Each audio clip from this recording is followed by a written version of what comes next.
평안하십니까? 오늘은 레위기 24장을 중심으로 해서 매사에 그리스도처럼 살게 하소서라는 제목으로 함께 은혜를 나누고자 합니다. 성막은 하나님이 임재하시는 곳이며 이스라엘 백성들이 하나님을 만나는 장소입니다. 그렇기에 성막도 성도도 거룩해야 합니다. 본문 1절에서 9절은 성소 안에서 등대와 진설병의 관리에 관한 규례이고 10절에서 23절은 하나님의 백성이 어떻게 살아야 되는가, 신성 모독 사건에 대한 심판에 관한 내용을 함께 다뤄보고자 합니다. 먼저 첫 번째로는 그리스도인은 하나님 앞에서 살아야 한다 라는 소제목을 가지고 나눠보고자 하는데요. 우선 등잔과 진설병에 관한 내용을 통해서 우리에게 주시는 은혜를 나눠보고자 합니다. 등잔의 기름은 순결한 감람유로 하고 등잔은 꺼지지 않도록 항상 켜둘 것이고 아론은 아침부터 저녁까지 등잔불을 정리하라고 이렇게 명하십니다. 요 앞에 등잔불이 꺼지지 않도록 하고 그 불을 계속 정리하라 하시는 이유는 뭘까요? 모든 그리스도인은 세상의 빛으로 오신 예수 그리스도의 빛이 꺼지지 않도록 관리하라는 말씀입니다. 어떻게 빛 대신 예수님의 빛이 꺼지지 않도록 관리할 수 있을까요? 즉 제사장으로 부름받은 우리들은 너희는 세상의 빛이다 하신 말씀대로 선한 행실로 세상을 밝게 비추는 삶을 살아야만 할 것입니다. 우리가 세상의 빛으로 살아가는 일은 우리 힘으로는, 스스로의 힘으로는 불가능합니다. 순결한 기름, 곧 성령으로 충만해야만 합니다. 성령의 열기가 식어지고 인간의 열기만 더하는 곳에는 세상에 예수 그리스도의 빛을 발할 수 없습니다. 사람은 전적으로 부패해서 썩은 냄새만 날 뿐입니다. 성령이 아니시고는 안 됩니다. 그렇게 성령이 거하시는 전인 우리는 성령으로 충만해야만 합니다. 아침부터 저녁까지 불을 관리하라고 하시는데 이는 잠시만 등잔을 소홀히 하면 끄림이 생기거나 불이 꺼질 수 있기 때문입니다. 우리도 잠시만 소홀히 하면 마귀가 틈타게 되기 때문이죠. 진설병은 임재의 떡이라고 말하는데 고운 가루로 순결한 상 위에 2줄씩 6개씩 진열해서 12지파를 상징하게 하셨습니다. 2줄 위에는 정결한 유향으로 화제를 드리라 하십니다. 이 떡은 안식일마다 교체하고 물려낸 떡은 제사장들이 먹게 하셨는데요. 이 떡은 12지파를 상징하고 예수님 자신을 상징하기도 합니다. 왜냐하면 예수님은 자신을 생명의 떡이라고 말씀하셨기 때문입니다. 이스라엘을 대표하는 제사장이 이 떡을 먹도록 하신 이유는 하나님께서 이스라엘의 12지파를 먹이신다는 의미, 먹이신다는 것을 상징하는 것이죠. 이는 제사장으로 부름받은 우리가 생명의 떡으로 세상을 먹여야 될 책임이 있음을 말하고 있는 것입니다. 마태복음 14장 16절에 허기진 사람들에게 주님이 말씀하십니다. 너희가 먹을 것을 주라.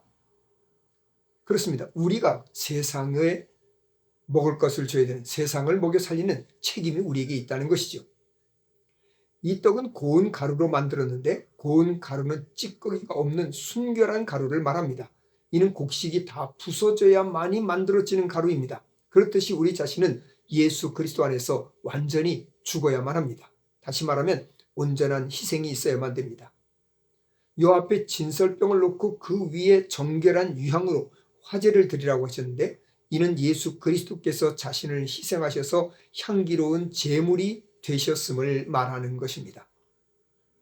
예수님은 비록 흉악한 죄인으로 취급받아서 십자가에 죽으셨지만 타종교의 지도자들조차도 예수님을 존경합니다. 이는 예수님의 향기가 온 세상에 미쳤음을 의미하고 있는 거죠. 그렇기 때문에 고린도후서 2장 15절에 우리는 구원받는 자들에게나 망하는 자들에게나 하나님 앞에서 그리스도의 향기라고 하셨습니다. 그리스도를 모시고 사는 모든 사람들은 그리스도의 향기를 드러내는 삶을 살아야 되는 거죠. 이제는 나 사는 것 아니요 내 안에 그리스도께서 사신 것이라 이런 신앙 고백을 가지고 사는 사람들이라면 그렇다면 그리스도의 희생을 본받아서 우리의 혈기나 우리의 감정으로 하지 않고 자기 지혜로 하려 하지 않고 낮아짐으로 겸손함으로 하나님의 지혜로 살아서 그리스도의 향기를 바라는 사람들이 되어야만 될 것입니다. 두 번째로 우리가 생각할 것은 성도로서 듣는 것조차 조심해야 한다는 것을 생각해 보려고 하는데요. 10절에서 23절의 신성 모독에 대한 심판인데 하나님을 저주한 사람의 심판에 관한 이야기입니다. 그의 어머니는 단지파이고 아버지는 애굽 사람이었습니다. 그 아들이 싸우다가 감정을 이기지 못하고 하나님의 이름을 모독하고 저주했습니다. 이에 사람들이 그를 모세에게로 끌고 갔고 모세가 그를 가두고 하나님 명령을 기다리는데 하나님께서 그를 끌어내 그 저주를 들은 사람들이 그의 머리에 손을 얹고 온 회중이 돌로 쳐서 죽이라고 명령하셨고 그대로 진행해서 그를 죽입니다. 이 사실은 이방인에게도 예외가 없습니다. 이것은 성도는 성막을 중심으로 살아가는 모든 성도, 하나님을 중심으로 살아가는 모든 성도는 거룩해야 된다는 거죠. 이 사건을 통해서 몇 가지 우리에게 주시는 말씀을 생각해 보고자 하는데 우선 첫째는 부부가 믿음으로 하나 되지 못할 때 자녀들을 믿음으로 바로 양육하기가 얼마나 힘든가를 보여줍니다. 아버지는 이방인이라도 어머니가 믿음이 있는 유대인이기 때문에 자녀를 믿음으로 양육해야 되는데 그 책임을 다하지 못했습니다. 결국 가정에 두 가치관이 공존했기 때문에 이 두 가치관 아래서 자라는 자녀들은 갈등을 겪을 수밖에 없습니다. 2배 이상의 갈등을 겪을 수밖에 없습니다. 세상적 가치관과 성경적 가치관, 이 다른 가치관 속에서 믿음이 바로 서기는 너무나도 힘들죠.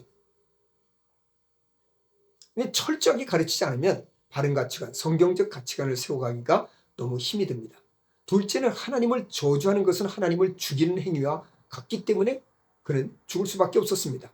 15절에서 16절에는 하나님을 저주하거나 모독한 자는 반드시 죽이라 하셨고 17절 21절에는 사람을 죽인 자는 반드시 죽이라고 하셨습니다.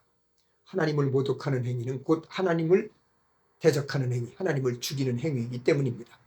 셋째는 그 저주를 들은 모든 사람들이 그 아들의 머리에 손을 얹으라고 하셨는데 이것은 듣는 것조차도 죄가 되기 때문에 그렇습니다.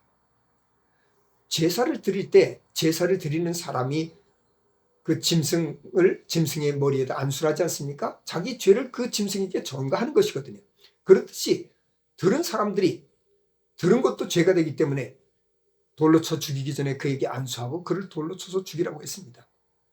이처럼 하나님을 모독하는 일은 듣는 것조차도 죄가 된다는 것을 철저히 깨닫게 하십니다. 예수 그리스도를 모시고 사는 우리 모두는 하나님의 은혜 가운데 사는 사람들입니다. 생명의 주님 예수 그리스도로 말미암아서 구원을 받은 우리들은 예수 그리스도처럼 빛된 삶을 살아야 될 것이고 생명의 떡으로서 세상에 나눠주는 세상에 덕을 끼치며 살아가는 세상에 도움을 주고 유익을 주고 세상 사람들에게 이 복음을 전하면서 저들을 살리는 일에 헌신하며 살아가야 될 것입니다.